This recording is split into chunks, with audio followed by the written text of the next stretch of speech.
जो गवर्नमेंट ने इसके लिए क्या रूल्स रेगुलेशन बनाए हैं वो भी इसकी बात करेंगे।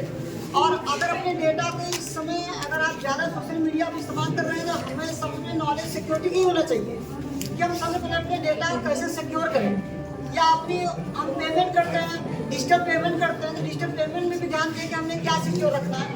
इन सबसे संबंधित आपको जानकारी जो मिलने वाली है वो अगली टीम है आपका साइबर सिक्योरिटी से रिलेटेड। तो आप काफ़ी बहुत बहुत धन्यवाद आप लोगों का कि आप काफ़ी केयरफुल सुन रहे हैं, और चीज़ों को ध्यान दे रहे हैं। यही होता है एक ऑडियंस का जो अपने सामने वाले को अच्छे से काफ़ी केयरफुल को सुने, उनकी बातों को समझे। आप रिलेवेंट क्वेश्चन कर सकते हैं, जो होगा वो कोशिश करेंगे बताने की कोशिश करेंगे। फिर है नेक्स्ट आई अर्णव शर्मा एंड अभिषेक पिंकी सोनी की बात, इनके लिए क्लैप करते पहले।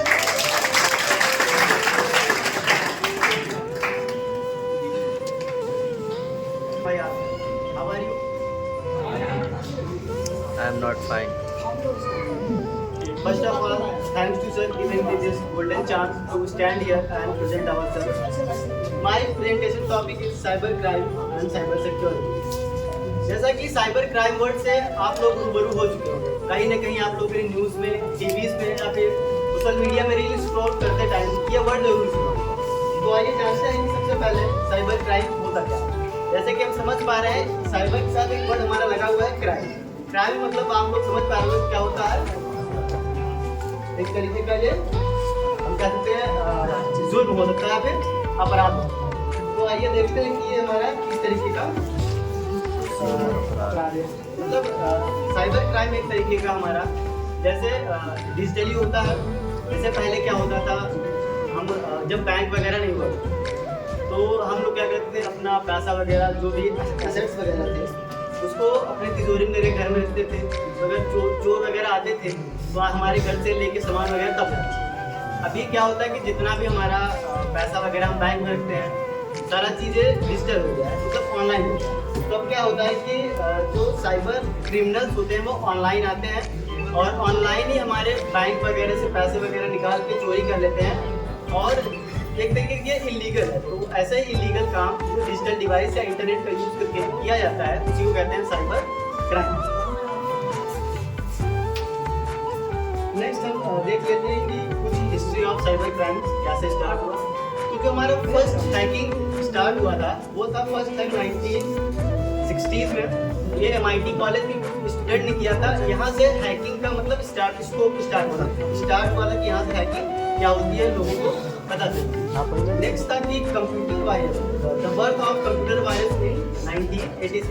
यहाँ से कंप्यूटर वायरस का बर्थ हुआ था। जो फर्स्ट कंप्यूटर वायरस बनाया गया था उसका नाम था रूट सेक्टर वायरस, या फिर उसको दूसरे नाम से भी हम जानते हैं ब्रेन वायरस। इसको बनाया था पाकिस्तान के दो भाई ने, बैसिक एंड अजमत फरूक अलवी। और नेक्स्ट हमारे पास है मॉरिसस बॉम्ब, ये 1988 में आया था। इसको बनाया था रॉबर्ट तपन मॉरिसस, ये कर्नल यूनिवर्सिटी के स्टूडेंट, जिससे कि जब उन्होंने इसको लॉन्च किया तो उस टाइम क्या हुआ था, सारा का सारा जो हमारा इंटरनेट था डिस्टर्ब हो गया। नेक्स्ट हमारा फर्स्ट रैंसमवेयर अटैक, इसको हम एप्स टॉर्चर या मिसिंग साइबर रॉक सेल के नाम से भी जानते हैं। इसको एक बायोलॉजिस्ट जोसेफ पॉप ने बनाया था। रैंसमवेयर में जनरली होता क्या है कि जैसे ही रैंसमवेयर से हमारे सिस्टम पे अटैक किया जाता है तो हमारा सिस्टम लॉक हो जाता है। और जैसे पहले हुआ करता था कि बच्चों की किडनैप करके फिरौती की रकम मांगे, वो था कि बच्चों को करते इसमें क्या होता है, हमारे सिस्टम पे अटैक करके हमारे सिस्टम को लॉक किया जाता है और उसको ओपन करने के लिए हमसे पैसे मांगे जाते हैं। वही होता है हमारा रैंसमवेयर अटैक। और रैंसम का मतलब ही होता है कि पैसा। नेक्स्ट हमारे पास है projected search in cyber crime expenses. Cyber crime की वजह से हमारे मतलब जो एक्सपेंसेस आ रहे हैं, मतलब नुकसान जो हो रहे हैं, वो पैसे कितने हो रहे हैं, तो उसके लिए एक मैंने यहाँ पे चार्ट मेंशन किया हुआ है 2018 से लेके। और प्रिडिक्ट किया गया है कि 2028 तक में फर्स्ट में हुआ था 0.1 ट्रिलियन US में हुआ था। वैसे ही बढ़ते चले जा रहे हैं एक्सपेंसेस जो है साइबर क्राइम से।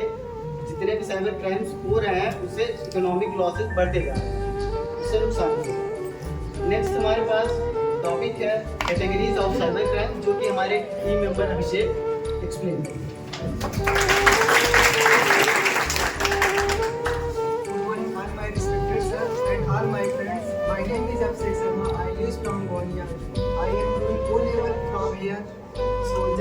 में हमारे टीम लीडर अरमान जी ने बताया कि साइबर क्राइम क्या होता है, कहाँ से इसकी स्टार्टिंग हुई, इन सारी चीज़ों के बारे में जानकारी।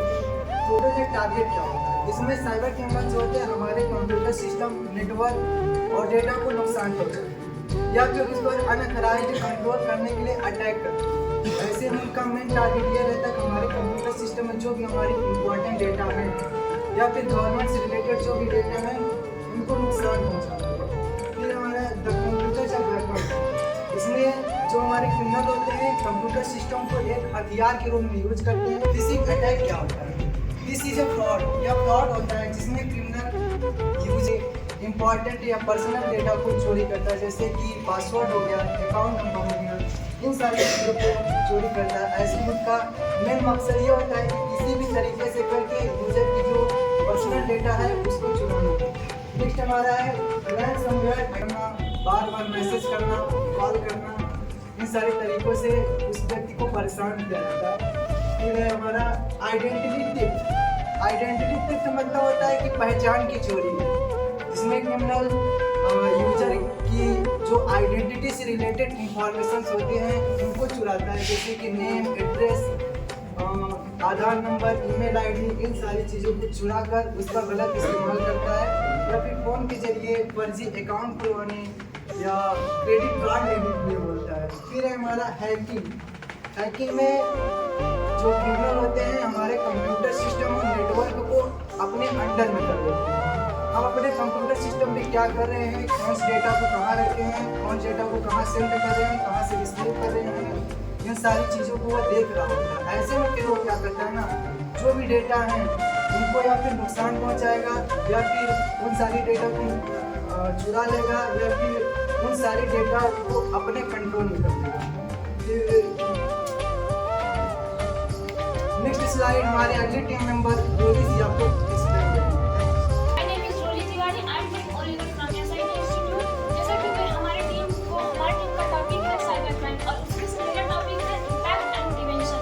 इम्पैक्ट और प्रिवेंशन का मतलब होता है कि साइबर क्राइम से हम साइबर क्राइम हमारे ऊपर कैसे प्रभाव डालता है और उससे कैसे अवॉइड कर सकते हैं। तो गवर्नमेंट ऑर्गेनाइजेशन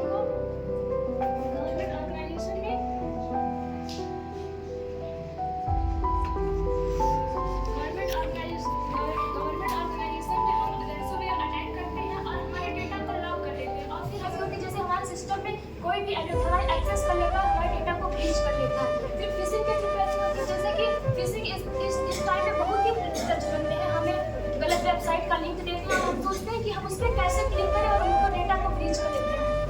जैसे आपके पास कोई भी लिंक आती है तो हम सोचते हैं कि इस लिंक पे क्लिक कर देते हैं, क्या पता अगर हमको फायदा हुआ तो हुआ, नहीं तो हमारा कौन सा नुकसान हो जाए।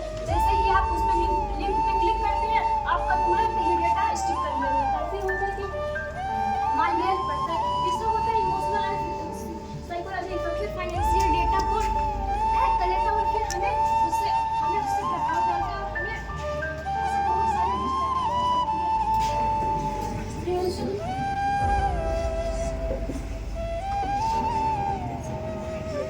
प्रिवेंशन का मतलब होता है कैसे बचे, मतलब कि साइबर क्राइम को हम कैसे अवॉइड कर सकते हैं। साइबर क्राइम को अवॉइड करने के लिए कुछ सिक्योरिटी मेजर है जिससे हम अपने डिजिटल डेली लाइफ में यूज करके साइबर क्राइम से बच सकते हैं। इसमें से पहला है फाइल इंक्रिप्शन का मतलब होता है कि जैसे हम अपने फाइल को किसी पासवर्ड या फिर इंक्रिप्शन के जरिए इंक्रिप्ट करके रखते हैं, जिससे कि अगर कोई भी अनऑथराइज्ड आता है हमारे सिस्टम को हैक करता है उसको या फिर कोई भी एक्टिविटी उसमें हो रही है तो उसे हम ट्रैक कर सकते हैं। इरेज का मतलब होता है कि अगर किसी ने आपके सिस्टम में वायरस डाल दिया है तो उसे वायरस डाल दिया है तो हमारा डेटा खराब हो, इसके लिए हम उसे कम्प्लीटली इरेज कर सकते हैं। दूसरा होता है एंटी मालवेयर एक सॉफ्टवेयर है जिसका यूज करके इसका हम यूज करते हैं वायरस को रिमूव करने के लिए। एंटी मालवेयर क्या करता है, हमारे सिस्टम में जाते हैं और वायरसेस को स्कैन करता है, उसे आइडेंटिफाई करता है और फिर उसे रिमूव करता है। एंटी मालवेयर यहाँ तक करता है अगर आपके वेबसाइट में किसी स्पैम लिंक आप अगर ओपन कर रहे हैं तो हमें वार्निंग भी दे सकता है। इनेबल टू फैक्टर का मतलब होता है टू फैक्टर ऑथेंटिकेशन, जिसका मतलब होता है कि अगर ये हमें एक्स्ट्रा लेयर सिक्योरिटी प्रोवाइड करता है। जैसे कि अगर इसके माध्यम से आप अपने अकाउंट को एक्सेस करना चाहते हैं तो हमें हमें दो चीज़ों की आवश्यकता होती है। पहला होता है पासवर्ड, फिर होता है कि सेकेंड फैक्टर होता है कि OTP या फिर सेकेंड फैक्टर होता है OTP या फिर कोई ऑथेंटिकेशन ऐप होता है जिसके माध्यम से अगर इसको कैसे हम अपने अकाउंट में इनेबल कर सकते हैं। अपने अकाउंट में कैसे इनेबल कर सकते हैं, पहले हम अपने अकाउंट में पासवर्ड डालते हैं, फिर हमारे फ़ोन पे या फिर ईमेल पे OTP आती है। OTP इंटर करने के बाद फिर आपको फिर आपको वेरीफाई करना होता है। अगर वेरीफाई करना, इससे ये होता है कि अगर आपका पासवर्ड लीक भी हो जाता है तो आपके अकाउंट तक कोई भी आपके अकाउंट को हैक नहीं कर सकता है, क्योंकि अगर वो पासवर्ड जान भी गया तो वेरीफाई तो आपको करना होता है। इससे ये कुछ हमारे पॉइंट थे जिससे हम क्राइम को अवॉइड कर सकते हैं। इसके साथ ये होता है कि हमें अपने तकनीकी माध्यम से हम तो बच सकते हैं, पर हमें भी सतर्क रहना चाहिए। जैसे कि हम स्ट्रॉन्ग पासवर्ड का यूज़ करें, स्ट्रॉन्ग पासवर्ड का यूज़ अपने सिस्टम को हमेशा अपडेट करते रहें, या फिर ये देखते रहें जैसे कि हमने साइन अप या लॉगिन किया है तो उसे ऑथेंटिकेट करते रहें। इसका मतलब ये होता है कि हमने जो भी अपने सिस्टम में ऐप रखे हैं वो अच्छे से काम कर रहा है या नहीं कर रहा है। इसके साथ हमें ये भी देखना चाहिए कि हमें अपने समाज को जागरूक करना चाहिए और शिक्षित करना चाहिए कि इस डिजिटल युग में साइबर क्राइम बहुत बढ़ रहा है। इसे हमें अपने आसपास के लोगों को भी बताना चाहिए कि इससे कैसे बच सकते हैं। ये हमारी प्राथमिकता होनी चाहिए कि जागरूक करने के लिए। आई होप मैंने जो आपके सामने प्रेजेंट किया है आपको समझ में आया होगा। आगे साइबर सिक्योरिटी क्या है, हमारे टीम मेंबर विकी पांडे आपको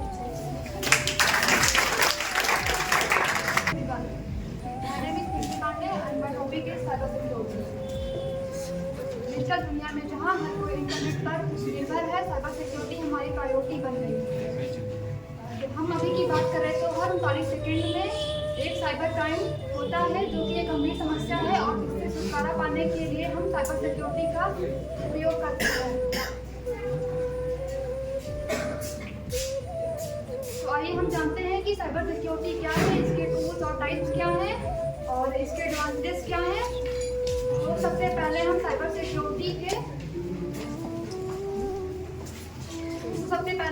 सिक्योरिटी वर्ड का मतलब समझते हैं। साइबर सिक्योरिटी दो वर्ड से मिलकर बना है। साइबर का मतलब है internet connected computers and systems, और सिक्योरिटी का मतलब है प्रोटेक्शन ऑफ साइबर। तो साइबर सिक्योरिटी ऑनलाइन स्पेस की सुरक्षा है। साइबर सिक्योरिटी का मेन गोल है इंटरनेट से जुड़े हुए डिवाइसेस, कंप्यूटर्स, डेटा और प्रोग्राम्स को अनऑथराइज्ड एक्सेस और साइबर अटैक से प्रोटेक्ट करना। Cyber security technologies, processes and controls का एक एप्लीकेशन है जो डिजिटल सिस्टम्स जैसे data, programs, internet connected devices को unauthorised access such as hacking viruses और malware से प्रोटेक्ट करता है। Tools of cyber security tools हमारे डेटा और सिस्टम को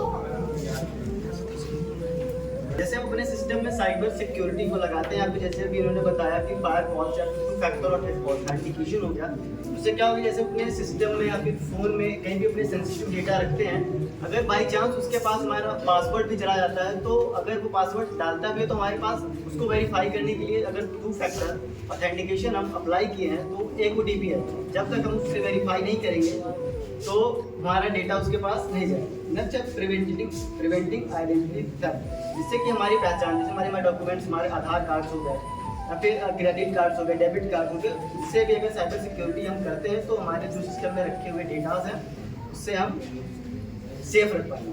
नेक्स्ट हमारा सेफ गार्डिंग बिजनेस ऑपरेशंस, मतलब जैसे कि हम कोई अपना बिजनेस रन कर रहे हैं तो वहाँ पे बहुत ज़्यादा इंपॉर्टेंट है, क्योंकि वहाँ पे हमारे पूरा बिजनेस का इंफ्रास्ट्रक्चर का डेटा रहेगा, हमारे जो एम्प्लॉयज़ रहेंगे उनका सेंसिटिव डेटा मतलब आइडेंटिटी डेटा वगैरह रहेंगे।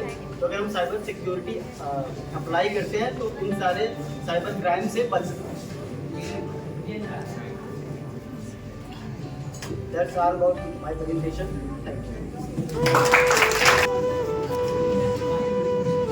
Anybody want to ask any question?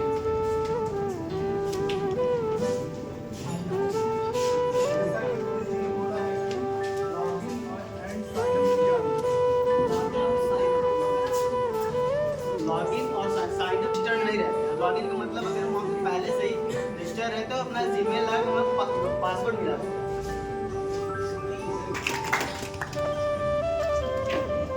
ये जैसे गूगल हैक हुआ था लगभग नवंबर या जनवरी के बीच में, तो जो हैक हुआ था ऋतुराज जी ने किया था, तो उसमें हम क्या मानेंगे कि ये साइबर क्राइम है कि साइबर हैकिंग है?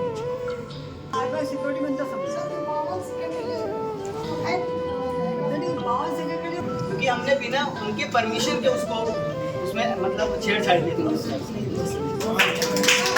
कि कैसे इसे रोका जाए, साइबर सिक्योरिटी कैसे रोका जाए, तो उसमें इन्होंने बताया कि इसमें पासवर्ड जब डाला जाए किसी कोई हैक नहीं कर सकता।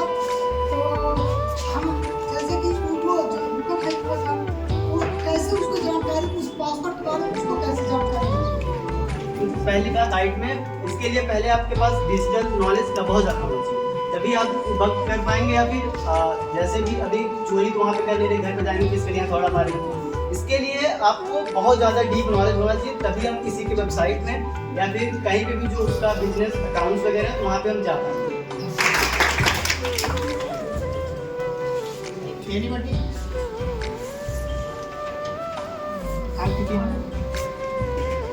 कभी का मतलब होता है जैसे कोई भी डेटा उन्होंने हमारा चुरा के रख लिया। हैकिंग में क्या होता है, हमारे सिस्टम को उन्हें मतलब कब्जा कर लिया, जैसे उनको हैक कर लिया वो उनके एक्सेस में चला गया, और तब का मतलब होता है कि हमारे डेटा को उन्होंने चुरा कर रखा। आपने भी बताया है कि एक फिशिंग अटैक होता है, जिसमें क्या होता है एक लिंक शेयर करता है और जो रिसीवर पाता है उस लिंक पे जैसे ही क्लिक करता है उसकी इन्फॉर्मेशन चली जाती है उसके पास। तो यहाँ पे ये क्या है, थेफ्ट है, ये है वो चोरी कर रहा है। तो what is the difference between the hacking and